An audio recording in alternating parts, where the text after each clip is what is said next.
Bonjour et bienvenue pour cette présentation de la rentrée littéraire.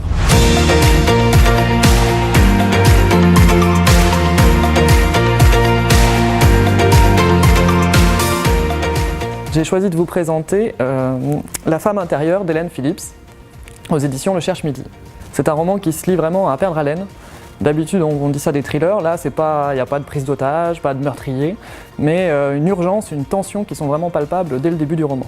Quand le roman commence, Molly est avec ses deux enfants en bas âge, seule à la maison, et elle est sûre d'avoir entendu des bruits de pas dans la maison. Elle essaie donc de mettre ses enfants en sécurité sans pour autant les faire paniquer. Alors, toute la première partie du roman alterne entre des chapitres très courts qui s'entrecroisent. D'abord un chapitre qui parle donc de cette situation d'intrusion, et puis un chapitre qui parle de la journée qu'a vécue Molly juste avant cette situation.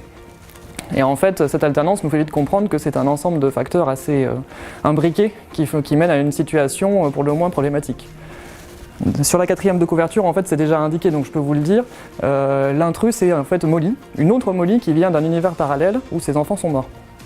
Alors je trouve un peu dommage que ce soit dévoilé dès la couverture parce que ça gâche un peu le suspense de la première partie.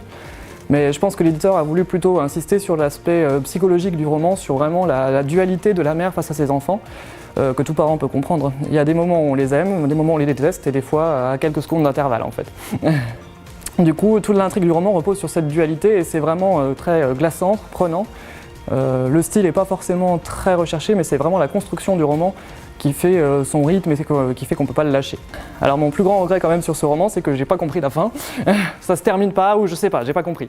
Alors du coup, je compte sur vous pour le lire et pour venir me voir, me dire ce que vous en avez pensé. Peut-être que vous saurez me donner le fin mot de l'histoire.